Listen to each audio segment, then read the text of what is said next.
Good afternoon, Billy. Hey, how you doing, Chief? Good. How's You it okay? going? I'm good. Good, good, good.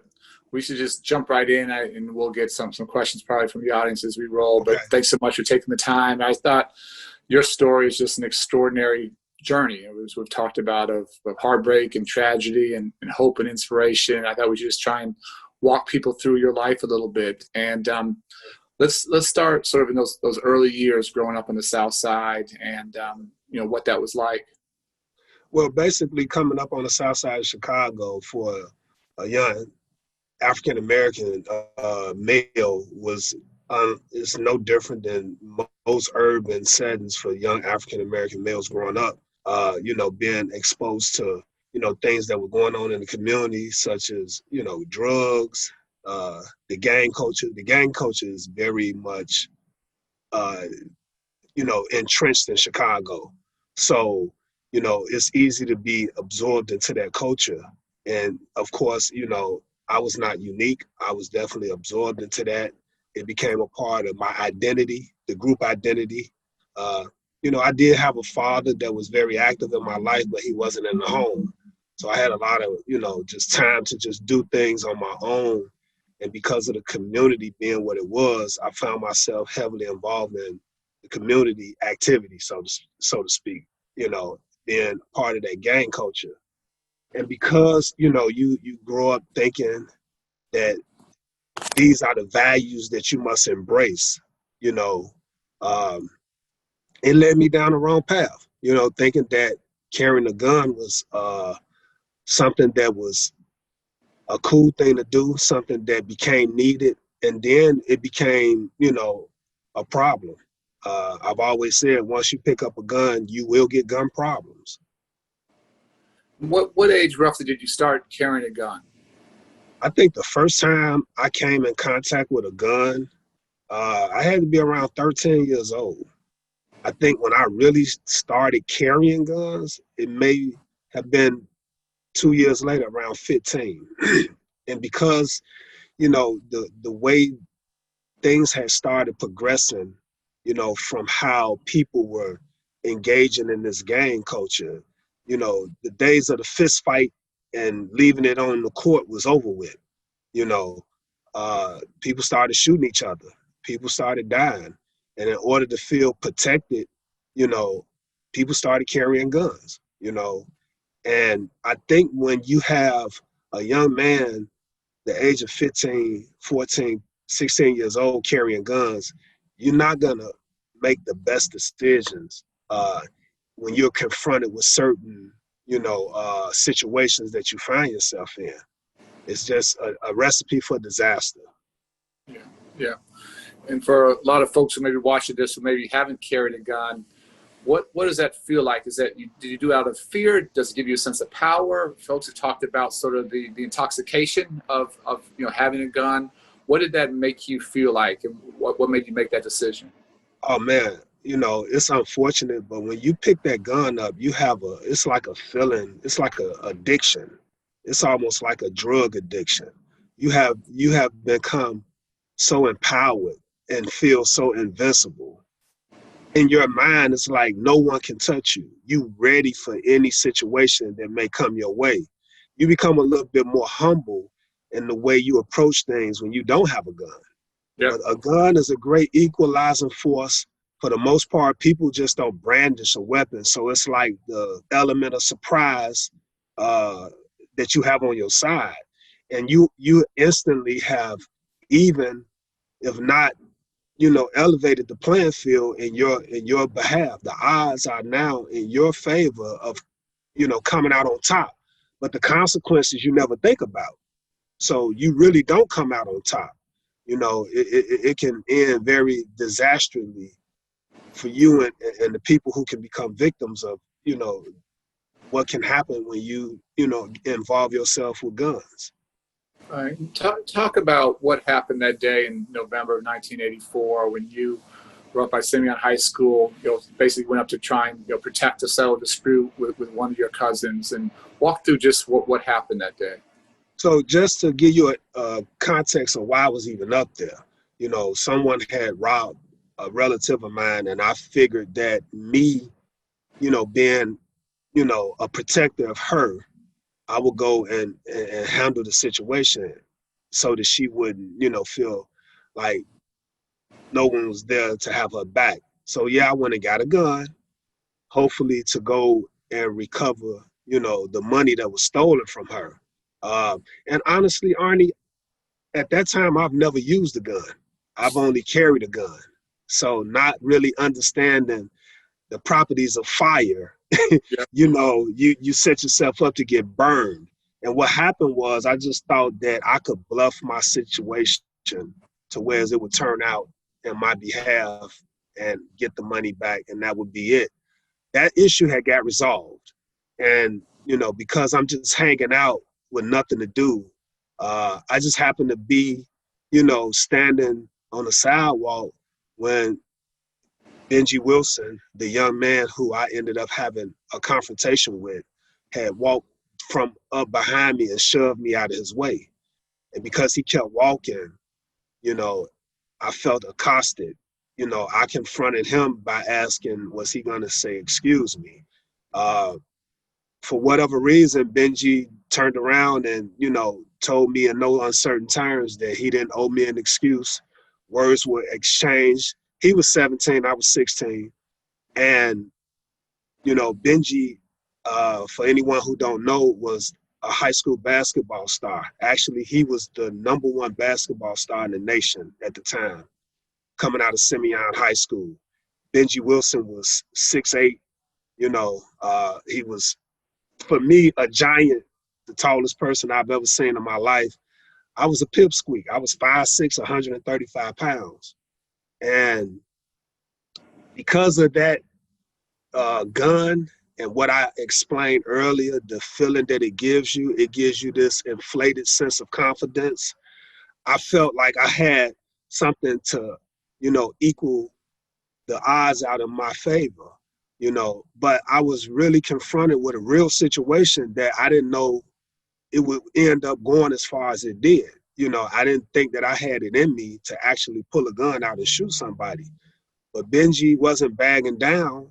He became aggressive, and one word led to another, which led me to feel like I had to defend myself, and I ended up shooting Benji, you know, and unfortunately Benji died, and it became a highly sensationalized, high-profile situation in the city of Chicago that surrounded the loss of Benji Wilson. Uh, you know, I went to trial. I was convicted, and because of this particular subject, the reconciliation, it's like one of my most, just to kind of fast forward just a little bit, Arnie, because we can go back, one of the most important relationships I've been able to develop in the last 3.5 years is my relationship with you, because at, for a long time, I didn't know that your relationship with Benji was personal. That was a friend of yours.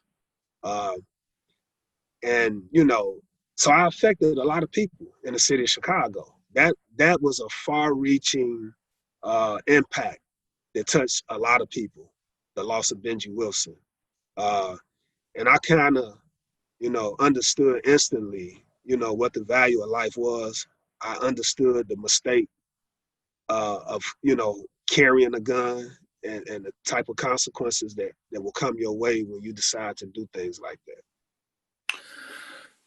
Yeah, this stuff is so real and so raw, and just on my side. So Benji was, as you said, was not just the best basketball player in Chicago. He was the best basketball player in the nation. He was the number one high school player in the nation, and he and I had played some of the summer leagues together, and done some things. And he was just obviously this extraordinarily gifted player. And I said I remember where I was in my dorm room. That was in November of '84. I was a sophomore when I got the call that he had been killed, and that's a moment sort of you never forget. Um, I know you knew you had shot him. You Mm-hmm. probably didn't know you had killed him. At what point did you realize he'd actually died? So the way I found that out, I had been arrested maybe 6 hours later. No, I'm sorry, maybe 12 hours later, because This happened in the midday time around 12:30 in the afternoon. I had been arrested maybe 12 o'clock that night. And throughout the night of questioning and, just being processed through that whole, system of being arrested, I was put in a holding cell. And right in front of the holding cell, there was a TV. And of course, they had been reporting on this throughout the evening and all that night. I was sitting there in the holding cell when the breaking news came through that Benji Wilson had died.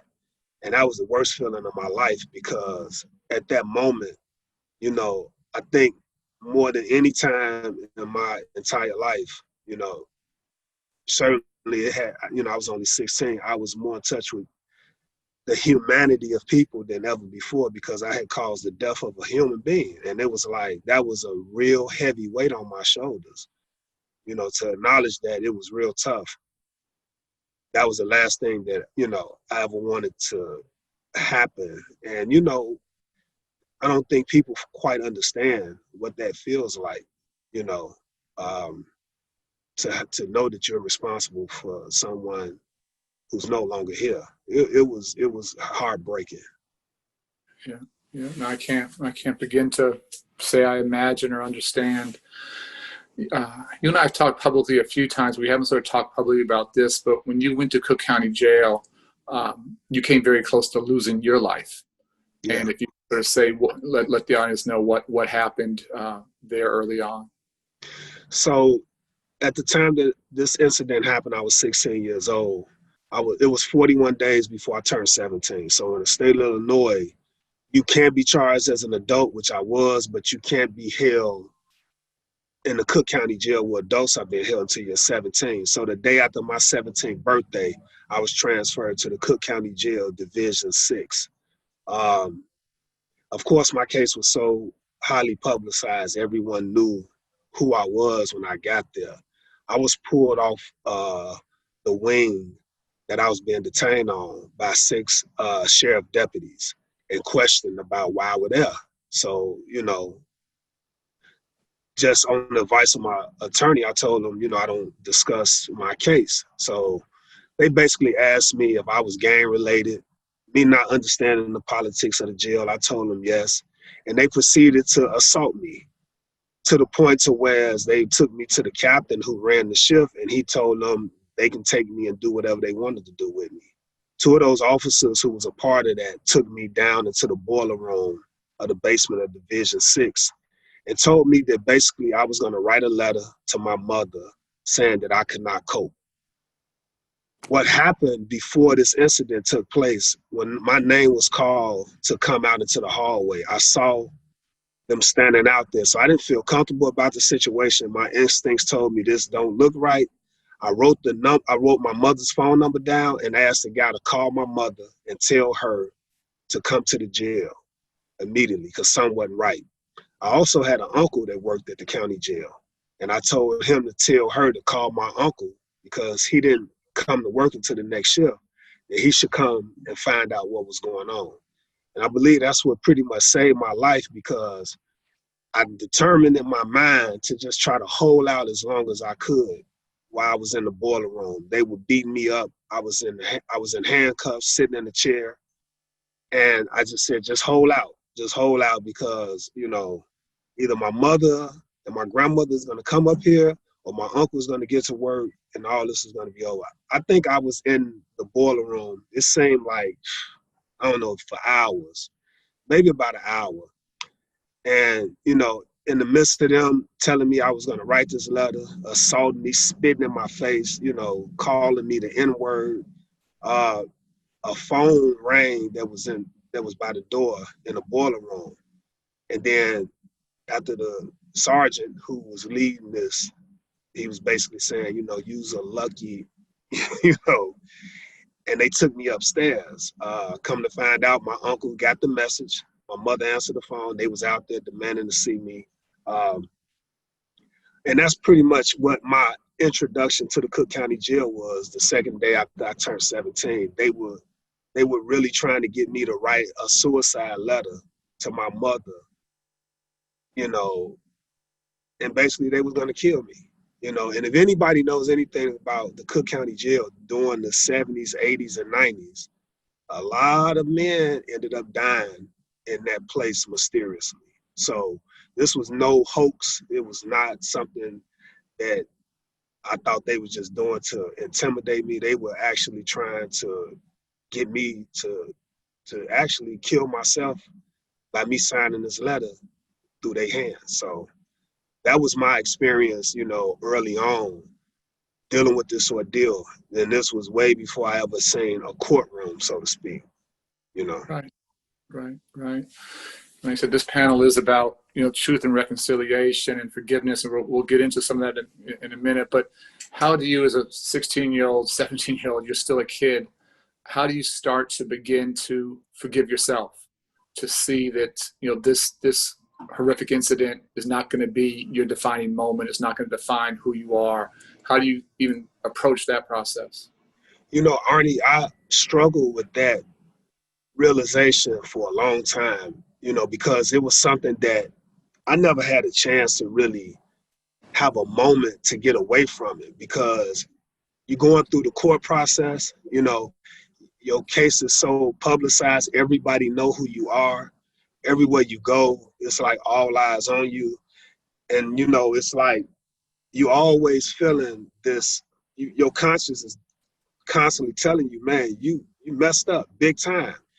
And I had a conversation with my grandmother, my father's mother. She's a very spiritual person. And she just told me, you just got to forgive yourself.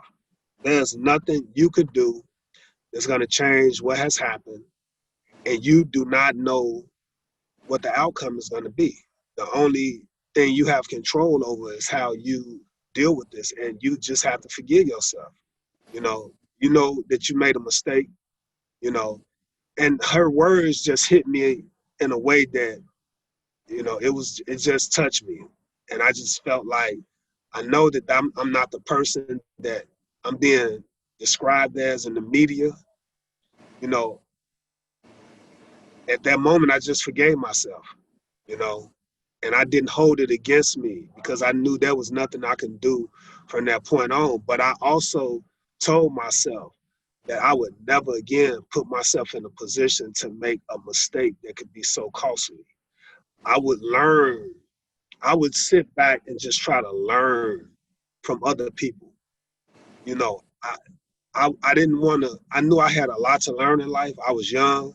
So I didn't want to just put myself out there trying to be something that I wasn't, making mistakes that, could cost me again. I just sat back and I tried to learn as much as I can by paying attention to my environment, because I knew that, the margins in which we come from and live in, you don't get a lot of room to operate outside of that without having too many do-overs. We don't get those chances. So I couldn't put myself in those positions where I was making mistakes on my own that was costly.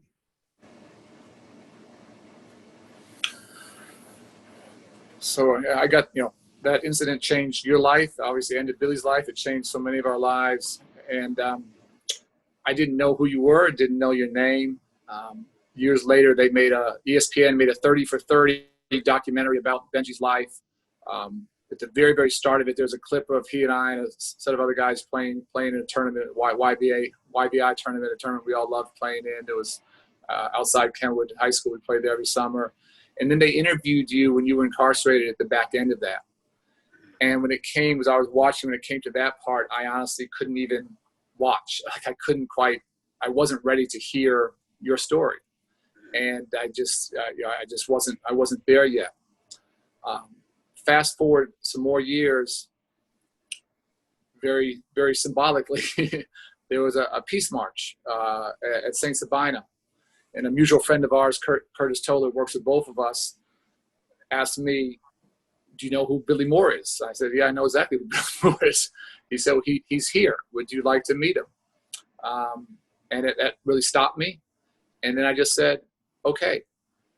And that was one of those, lots of memorable times. That's one of those days you sort of don't forget. And just walking with you, walking with Kurt, walking the neighborhood, hearing your side of what happened, but more importantly, understanding who you were as a human being and what you stood for and how you had just devoted yourself since coming out of jail to trying to create peace in the neighborhood. That was this remarkable day. What was that like for you to walk that evening? Oh man, first of all, not to try to, pump your head up, Arnie. I was a fan because of what you were doing in the city of Chicago, right?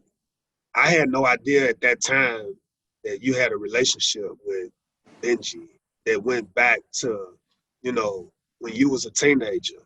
I just knew that you had came back to Chicago and the work that you were doing was something that I knew we needed in our city. And, I was glad to be a part of the work, and it was maybe a month after my own son had got killed when I ended up meeting you on that peace march. You're right. It was so many things that was symbolic of that peace march because just the fact that, Curtis introduced me to you and the history of how we grew up, that, those gang ties divided us. And now we're marching through communities that at one point he could not go in and I couldn't go in. And we only lived we grew up a block away from each other. We marched right past the block that my son was killed on. We marched through a park that Benji Wilson had played basketball on many times. And to understand that, people make mistakes, and I don't want to minimize my situation just by labeling it as a mistake because somebody lost their life.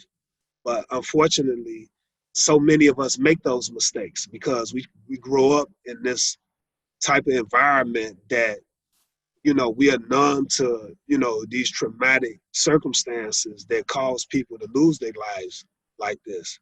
But that day meant a lot to me because I got a chance to, just march for something that was meaningful, to come out and show the community that we're serious about bringing peace to our community. And it gave me a chance to meet you. And when we talked about what happened, it was one of those situations where, hey, I'm out here doing this every day. I'm going to be doing it, from here on out, and, I had started working with Iman, the Green Reentry Program. You guys started supporting Iman, and we were able to bring in so many young men from those communities that you guys gave me a chance to really, give back and really touch and impact lives of young men who, could end up very well like a Billy Moore.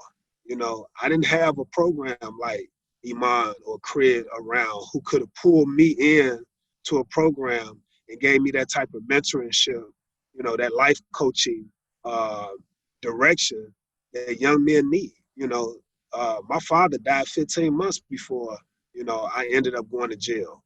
And that's when things kind of went wrong for me. I was just left to be able to just figure things out on my own. And with programs like this, we have men like myself. I can name so many other men who's just like Billy Moore, not smarter, far more advanced in this work than I am, that we are out here touching and impacting these young men. And this is a form of reconciliation for me to the community, the work that I'm doing, the work that I dedicate myself to. Understand the impact that I created and how I touched families and brought grief, and it came full circle when I lost my own son, and I didn't take the mindset that I wanted to see revenge, enacted on the men responsible for killing my own son, because as you know, Arnie, they have yet to make an arrest, and that was 3.5 years ago, and but I couldn't hold, any hatred in my heart for them, knowing that they were just caught up in a cycle of violence that I was once caught up in, which led me to do the same thing that they did. So, this is the work that I do. That day meant a lot. I got a chance to meet a great friend in you, and the rest is history, so to speak. We still making history. We're not done with it. And I've learned so much from you, and obviously you know caused or created tragedy, and you've had sort of unspeakable tragedy happen to you with your only son being shot multiple times, you know, in Foster Park, your neighborhood where I played ball forever. But one of the things that you've said that I believe it in my heart, and it just continues to blow me away, is that if the young man who killed your son walked into our program, that you would actually take him under your wing and mentor him and try and work with him. And it's just, for me, it's just such a journey of someone like you who for years I saw as the villain, that your heart may well be much bigger than mine, that if someone killed my son or my daughter, I can't sit here today and say that I would welcome that person into our program and work with them. I hope to God I never have to be in that spot. But so tragically, you were in that spot, and I know you meant that and mean it from the bottom of your heart. And you have said the young man who killed your son actually may be in our program. We don't know. How are you able to even sort of wrap your head around trying to embrace someone that caused your only son's death? Well, I think because of what I went through at such a young age, and how the attention that I garnered was so sensationalized, and how basically people just instantly judged me, and showed me how much they, disapproved of my actions, from the boiler room incident to, my interactions with the police, with everybody I came in contact with initially. It was like they saw this person that was being reported on in the news, and they looked straight past me, who I really was, as just some little stupid kid who made a mistake. And I knew that that wasn't me. So because I went through that, and I understand that the work that we're doing, I understand that the young men that we work with have done some things. I've got to know them and not judge them based off, the circumstances they're pretty much forced to live in. But I've been able to judge them based off who they are as people. Like I said, I fully understand the cycle of ignorance those young men were caught up in, which caused them to do what they did to my son. It's crazy, but I didn't take it personal. I was able to remove the personal aspect out of it, and not allow my emotions and my grief to create hatred in my heart towards those young men. Because if they live long enough, hopefully they will elevate above that ignorance that caused them to do that. You can't change the tragedies that you committed, but you can become a better person. And if I'm able to help them become a better person so that we can prevent them from creating more grief and tragedy, then I know I can do it. If you didn't give me a chance just to hear my story, if other people along the way didn't start seeing me for the person that I am, I wouldn't be here right now today doing this work. I wouldn't be given the opportunities to say, hey, you don't just throw people away. People are not, you can't judge, you can't see a person for their worst mistake. You got to see the potential of what a person can be if given a chance. And because I was given that chance, why would I just, in the moment of them doing the worst thing they could do in they situations of being ignorant, just totally throw them away and count and write them off, And I meant that, No, I know you meant it. I know you meant it from the bottom of your heart. For folks that don't quite understand our entire work at Iman, there's an amazing partner and others in Chicago Credit is trying to reduce gun violence in Chicago and work with the young men on the south and west sides most at risk of being caught in those cycles of violence. And often the victim and the perpetrator is literally the same person. It's the same profile, and it is the same person. So much of what we try and do is say that, experience is the best teacher, but it doesn't have to be your own experience, and you can learn from others. And as a life coach, as someone working with our alumni now, what are the lessons that you're trying to instill in the young men we're working with? What are you trying to teach them? The biggest lesson that I want young men to walk away with is to be able to outthink their feelings. get in front of their emotions. The greatest gift we was given is the ability to think and reason. And I think the weakest attribute that we have is our feelings. And a lot of times we as young people make decisions based off the weakest attribute that we have, our feelings. And then we think about it later, but then we are left with so many regrets based off the actions that we ended up making or the decisions that we ended up making. So I want to get these young guys to learn how to hit the pause button when they find themselves in their feelings. Understand what triggers you, and then think about your values. What is it that you're putting up on the line that you may end up losing out on if you decide to make a rash decision based off how you feeling? Is it really worth it in the end? You know, the one thing that's so hard to get these young men to understand is that it took me 30 years to get to that point. So we're trying to fast forward these young men, but they don't have a lot of room to make these type of mistakes because these things that they find themselves involved in could easily mean an early death or a life sentence.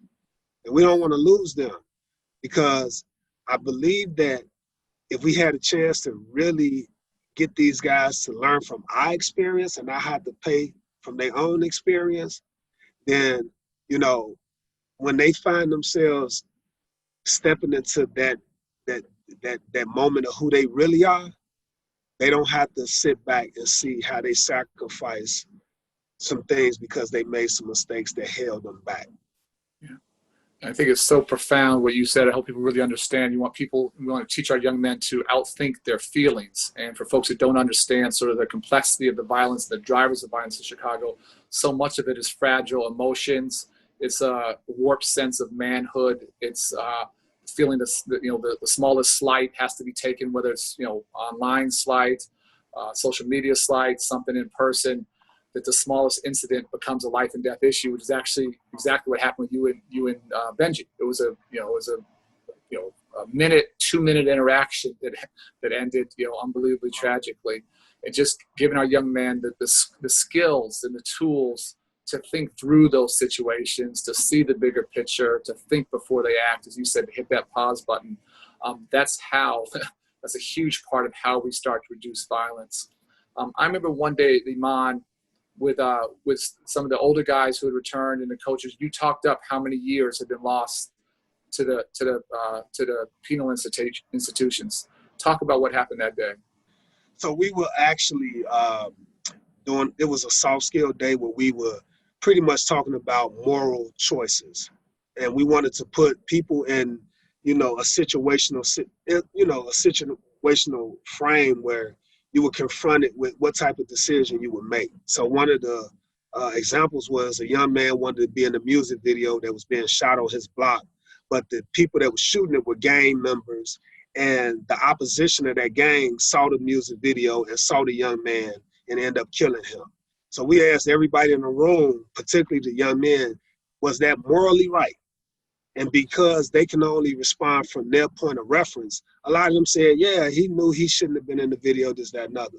And the older guys in the room who had been to prison, they was like, that's not right. You can't do that. So a debate waged. So I stopped everybody and I asked everybody in the room to raise their hand if they've been to prison.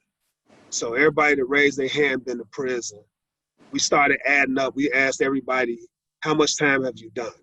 We ended up adding up like 229 years of time that these men had done in the room. And I looked at the young men and I said, this is 200. I said, who wants to add 1 year to this 229? Raise your hand. No one raised their hand. Who wants to add a month? No one raised their hand. Who wants to add a day? And I'm basically directing that towards the young men who thought that it was okay, or it was, they could rationalize this young man losing his life. I said, this is 229 years of mistakes that's speaking to you from a wise standpoint, telling you what's not right. And you all agreed by not raising your hand, saying that you want to add to that time.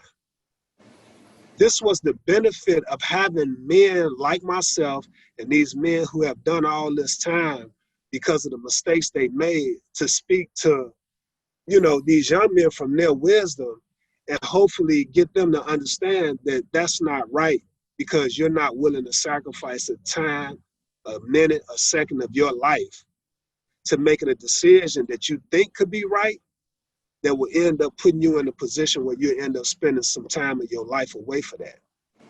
And I think they were stunned. They were shocked. And that was something that just popped up into my head in that moment because they was arguing and, you know, everybody wanted to get their point across. And I just said, let's stop, you know, and I think I've been able to employ that a couple of times, you know, but it was effective. And it had those young men thinking like, man, I don't want to go away. I don't want to spend no time, you know? So, yeah. And again, this is why I thought your story was so important for these conversations. Was that about 2 years ago, on the 34th anniversary of when Benji was killed, you actually met with Benji's two brothers, and a good mutual friend of ours, Charles Johnson, worked for a while with you and with them to get to that point. And I will say that evening, just to witness that, was maybe the most powerful evening of my life. And but tell me why did you want to meet those brothers? What gave you the desire to sit down with them? You know, I mean, I had done my time, Arnie. I had been out close to 14 years. You know, it was one of those situations where I didn't have to explain myself to nobody. But I just felt like being a part of the community, they were still a part of the community. I needed to make it right with people. You know what I'm saying? Like, this is something, you don't get a chance to sit across the table from someone who has done something to you like this. And when the opportunity was presented to me, you know, I wanted to make sure that I had the chance to look those men in their eyes and tell them that I was sorry for what I had done. And I could really understand their grief because I was still suffering from the loss of my son, you know, and I'm willing to sit across the table from the young men who killed my son and extend that forgiveness if they was to seek it out from me. It was very important because you want to understand, you want them to understand the type of person who you are. You know, I needed them to know that, you know, unfortunately I'm responsible for the death of your brother. But you guys got to know that every day I dedicate myself to trying to save as many lives as I can, which I know would not equal up to the one person that I'm responsible for not being here. And that's the one person I'm sure that means the most to you guys, in spite of the person who I am. Just know what I'm doing to try to make things right in the community. And I want to make things right with you guys. You know, I want you guys to, because, you know, Arnie, it was a lot said behind the situation too with me and Benji. You know, they painted the narrative that we actually was trying to rob Benji, which wasn't true. And they lived with that, you know, that narrative for so many years. And I wanted to clear the air around that as well. You know, and I think at the end of the night, we were able to embrace each other. Uh, you know, Anthony Wilson basically made the statement, you know, now, you know, you took my brother, now you have the responsibility of being my brother. And we pretty much embraced each other in that spirit since then. So it was a turning point in my life, you know, that needed to happen. I'm glad it was able to be done. Yeah. What stood out? That was, you even just saying that, so it gives me the chills. That's exactly what he said. He said, "You took my big brother. Now you have to be my big brother." And it doesn't get again any more real and honest and heartfelt than that. What do you remember from that evening? What stands out to you? Oh, the first moment that I walked in the room, the feelings of this adrenaline, this nervous energy, you know, you never know what a moment like this is going to be like to you in the moment. Sitting across the table, understanding the full capacity of what had taken place, what I've done to create the type of feelings that they held for me. You know, what would I say? You know, to speak from the heart. It was Never thought it was gonna happen, and now I'm finding myself in the moment, and it's happening. You know, not knowing what would happen. You know, we had some intense moments that night. You know, it was some raw feelings being shared. You know, uh, but we had some, responsible dialogue, and I think that it had to happen. I want to and pray that these type of moments, it doesn't take the loss of someone to be able to sit down with people in a restorative justice fashion to work things out. You know, if we can use this to try to help people get to that point before the loss of life takes place, then I want to hope and pray that that's something that we can use to, for lack of a better term, package up and sell to the rest of the city of Chicago, and we doing as much as we can in our work to bring young men. You know, Arnie, at Iman, we bring young men from all over, the south side of Chicago who have, conflicts with each other. And they able to share a common space and get to know each other for who they are. And they walk away with a bond of brotherhood that far exceeds whatever conflicts they had in the street, you know. And we've been able to do that, do those type of, restorative justice and reconciliation, mediations with guys, you know. But we have to be able to do this on a larger scale. And I'm hoping that what took place with me and the Wilson brothers could be, a prototype for things that we can do on a greater level. So many moments that night, and like you said, I don't want to sugarcoat it. There were times I thought the whole thing was going to go haywire, and it could have, and that would have been okay. That would have been real too. And it was a 4 hour just from the heart conversation. Obviously, what Anthony said at the end about "I want you to be my big brother now" was unbelievably moving. Having his other brother pull a bullet out of his pocket, said he'd basically carried it all these years for you, and sort of put that away. That hit me unbelievably hard. But then you saying that it broke my heart that despite the time you served, there was something about your son's passing that you felt was part of your sacrifice. Explain what you meant by that.